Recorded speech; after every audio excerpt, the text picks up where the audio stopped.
Sou Eduardo Rodrigues, natural de Pará de Minas, sou engenheiro de software, mas também sou um escritor e já publiquei 3 livros e agora, no próximo dia 17 de março, eu vou publicar meu quarto livro, que é o começo de uma trilogia de ficção científica chamada Vater, a parte 1, O Basilário e o Padre.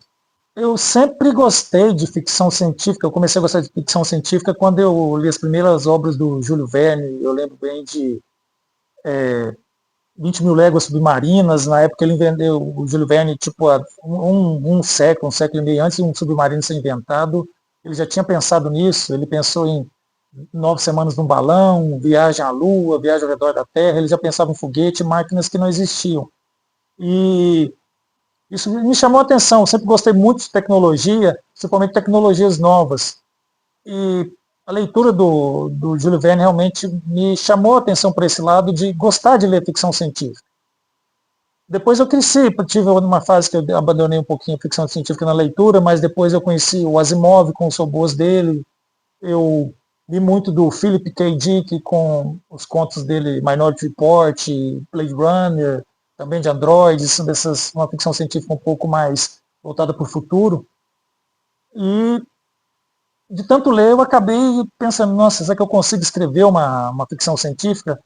E no meu livro de contos chamado Presidente e Outras Histórias, a última história, que é intitulada No Fim, Tudo Termina Bem, é um conto de ficção científica sobre um dispositivo que cura as pessoas, autocura as pessoas e dispensa os médicos, porque esse dispositivo, no caso, ele gerava a substância que é necessária para o corpo continuar funcionando. Só que eu fiz ele numa pegada um pouco mais Black Mirror, porque o pessoal começava a infiltrar dentro desse dispositivo e começou a matar pessoas, usando o próprio dispositivo para produzir substâncias que eram, na verdade, envenenando o corpo dos pacientes. E aí foi minha primeira tentativa de escrever ficção científica, eu gostei, e acabei depois escrevendo Estação Éden, que aí, no caso, se passa 200 anos no futuro, com androides super avançados que são indistinguíveis a olho nu, são apenas distinguíveis a partir de com certos detalhes que no livro conta, mas apesar de ter os androides avançados, o meu livro foca na memória, a importância da memória, o que é a memória para a gente, porque a gente só é o que é por causa da nossa memória. Se a gente esquece a nossa memória, a gente perde a nossa personalidade. O meu novo livro, Vater, parte 1, Basilário Padre, é a primeira parte de uma trilogia, é um livro de ficção científica, e ele aborda a visita de um alienígena, o Basilar no caso, Vater é o nome do Basilar, e o Basilar é uma raça vinda de outra dimensão, uma raça super avançada, cujo comportamento é baseado apenas em racionalidade e análise crítica, lógica, eles não são dados a destemperos, a roubos emocionais que nós humanos temos, mas é uma raça que se interessa exatamente o Vater é um estudioso da nossa raça, ele se interessa por essa questão desses arroubos de racionalidade que o ser humano tem. E ele decide criar uma maneira de verificar isso de perto. Então ele cria uma máquina que consegue projetar ele para dentro da consciência das pessoas. E a primeira pessoa em cuja consciência ele se projeta é o Padre Amaro. E o Padre Amaro, um sacerdote que vive numa pequena comunidade em 2072, quando a trilogia se passa. Só que em 2072 a realidade humana está muito diferente, porque se passaram entre 2050 e 2062 várias catástrofes naturais barreram o planeta inteiro, dizimaram cidades, dizimaram estruturas, acabaram com organizações, com economia, com tecnologia, sobrou muito pouco. E, na verdade, os humanos que continuaram vivos, eles simplesmente subsistem, eles sobrevivem, eles não vivem, como no dia de hoje. É questão de viver cada dia de cada vez, em questão de resolver comida, de resolver, né, habitação e nada mais que isso, nada mais que supérfluo. E o Vater se instala na consciência desse padre, que em teoria teria que ser o pilar da comunidade, porque tudo saiu, tudo foi destruído, então sobrou muito pouca coisa. E as pessoas se agarram em Deus, na esperança que Deus provenha recursos, provenha uma vida melhor para elas. E eu encontro no padre essa figura de ser o provedor de fé, o provedor da esperança, só que o padre tem seus conflitos pessoais, conflitos profissionais, a sua fé está vacilante por questões que o livro vai explicar, e, e é isso que eu quero transmitir para o leitor.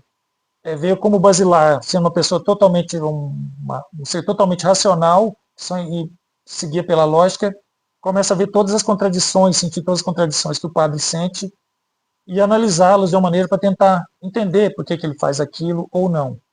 E é isso que eu quero passar para o leitor, essa visão, como se a visão do que nós humanos somos se a gente fosse ser observado por uma raça que só olhava o lado racional e o lado lógico da questão. O mal no mundo é um mistério sombrio e doloroso. E se pensarmos bem, ninguém foi tão imerecidamente abandonado como Jesus foi. De uma maneira última, total e ilimitada, numa profundidade completamente inacessível para nós. Nele, a consciência do abandono, o significado disso e a tragédia final que representa foram realmente levados ao limite. Diante disso, o que posso empregar como argumento? Como explicar a existência do mal se o próprio Filho de Deus não compreendeu porque foi abandonado na cruz? Quem vai ler o livro, você vai notar que o livro ele tem uma pegada, vamos dizer, muito sombria, digamos assim, melancólica talvez, porque ele é uma distopia pós-apocalíptica clássica. O mundo foi destruído, sobrou muito pouca coisa da civilização, e as pessoas que tiveram a sorte ou o azar de terem sobrevivido a 12 anos de tragédia, elas estão ali, realmente a questão delas é sobreviver, não tem lazer, não tem arte, muito pouco lazer. A questão é tentar sobreviver, obter comida e sobreviver e tentar não morrer por predadores, por outras. Continua acontecendo intempéries, talvez num ritmo menor, menos intenso do que aconteceram, mas intempéries continuam. Então eu imagino esse lado distópico e é meio que carrega uma crítica, porque a gente está vendo hoje em dia que estamos caminhando para um ponto sem volta na questão climática, e eu imaginei isso aí, seria esses 12 anos de intempéries incessantes, é uma resposta que a natureza deu para a gente. Se a gente não se acertou da nossa maneira, não conseguiu tomar nossas decisões para reverter essa situação, esses 12 anos, na minha opinião, na minha ótica, são a natureza se autorregulando, usando as catástrofes para poder reajustar o ambiente, né? E aí, no caso, dando uma resposta para o que a gente faz. É a distopia clássica. Todavia, tem uma questão, talvez, utópica, que é essa questão de talvez começar de novo uma nova civilização. A gente viu que não deu certo a nossa questão, não conseguimos administrar bem a questão climática, nosso consumo desenfreado de recursos do planeta.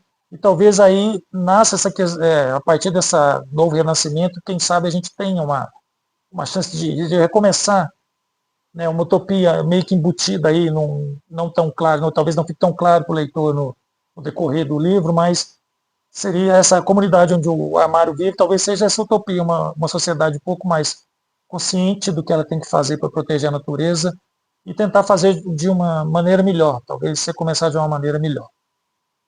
O Basilar e o Padre é a primeira parte, então eu apresento o Basilar, que na verdade o Basilar é o grande protagonista da trilogia, que é a criatura que quer estudar, se interessou pela nossa raça e quer conhecer um pouco mais a fundo a nossa raça, bem mais a fundo, na verdade. Então, no primeiro livro, ele vai entrar no padre para que eu possa abordar questões voltadas para a religião. Qual seria o papel da religião no mundo destroçado, no mundo arruinado, no mundo devastado, onde há muita pouca esperança? Que papel que a religião exerce nesse tipo de contexto? Já no segundo livro, ele vai entrar na cabeça de uma poetisa, e aí eu vou abordar o papel da arte. Qual seria o papel da arte no mundo onde sua preocupação principal é saber se você vai conseguir ter um lugar para dormir, ter um lugar para comer, você vai ter água no próximo dia, você não tem certeza do próximo dia. Então esse será o caso, a poetisa vai abordar essa parte do papel da arte. Será que a arte tem um lugar, tem algo a exercer num ambiente como esse? E depois ele vai para a cabeça de um político. Ele vai entrar na mente do político e também vai abordar qual que seria o papel da política numa sociedade que sou muito pouco. O que o político poderia fazer numa sociedade desse tipo? Não vai ter, já não tem câmara, já não tem parlamento, já não existe nada. O que um político poderia fazer para ajudar? Quais seriam as questões que esse político se inventaria?